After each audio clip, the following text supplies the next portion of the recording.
Abby the Mixed Girl again, coming back doing a mixed review.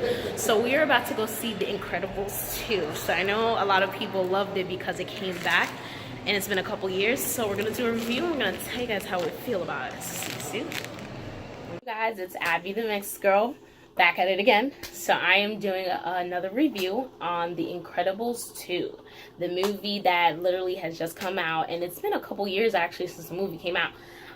Just in case you guys have not seen it, there will be some spoiler alerts about some of the stuff that happened, so watch the movie first before you watch the review.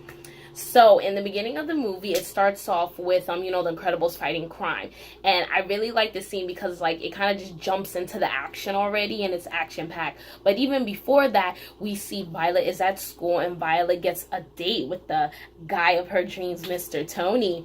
And which is good because it's like, if you think about it nowadays, a lot of girls who are like, shy just like her, it's kind of hard for you to get out there. So like, when you get a date like that, it brings a lot of confidence to you, and she was, really excited. So what ends up happening in the movie is that, unfortunately, with the fighting crime, with Frozone, coming in to help the Incredibles, many of the people do not realize that, superheroes, they do a lot of work when they're trying, to save the city or even trying to save people, and they do a lot of good. But all they see is the bad, the bad, the bad.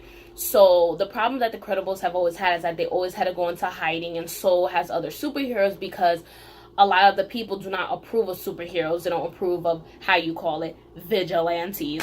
And, they just have to go into hiding, and, they have to be aware. So what ends up happening is after, fighting crime, and they destroy the city, which is not their fault, they all get arrested. And, of course, they're let go, but they're trying to fight to get a law passing that superheroes can, do what they want to do. Be good and save the people. Like, who wouldn't want that? Like, duh. So another thing that I really liked about the movie, I like that in the middle how the roles are reversed. Rather than Mr. Incredible, of course, being the person who goes out, fights crime, and, Elastigirl's the one who stays home and take care of the kids, the roles are reversed. So they get an opportunity where they're trying to get people to see the good that superheroes do. So they offer Elastigirl the position to be the one in control of, doing the missions, and give her a camera to put on her cool looking ass suit. Spoiler alert, she gets a motorcycle, and the motorcycle is thebomb.com. Like, it is all types of cool. So she's the one who's fighting crime, and what ends up happening is that Robert is the one who has to stay home and take care of the kids. Now, this is really different because, as you know, in society today, it's always the woman that, has to stay home and take care of the kids. But in the movie, they changed it around where Robert's the one who's home with the kids, and Elastigirl's the one who's out fighting crime. And, of course, Robert, he's sleep deprived, he's tired, and Elastigirl offers, many times, oh, let me come back if something happens, call me, but he manages, and he doesn't allow, because now his wife finally can get a little bit of, publicity. She gets to be seen out there, rather than being the shadows of Mr. Incredible. She kind of has her own name, and people can, like her and see her for how she is. I really like that because it's like, it finally gave her an opportunity to like get her shine, allow her to be the person seen, be known, she's not in the shadows of somebody else, type of thing. And I just thought the movie was really cool.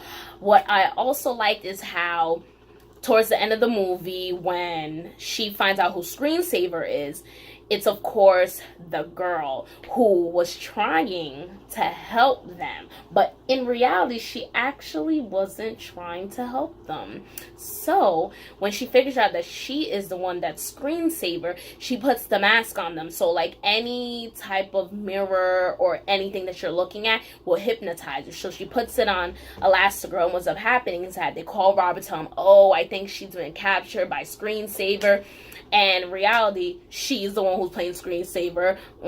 Funny. And so what ends up happening, Robert tries to come save Day, and he gets put under the hypnotism of the glasses. And I like the end of the movie because I feel like it was great because all of the kids came together, and they were trying to help their parents. Like, they were trying to save them. Like, usually the parents are the one who are fighting crime, and, they have to stay on the sidelines, doing any little roles. But this time, they get the chance to actually do that. And another thing that I thought was cool about the movie is that Jack Jack has powers. So, Jack Jack has, like, the coolest powers.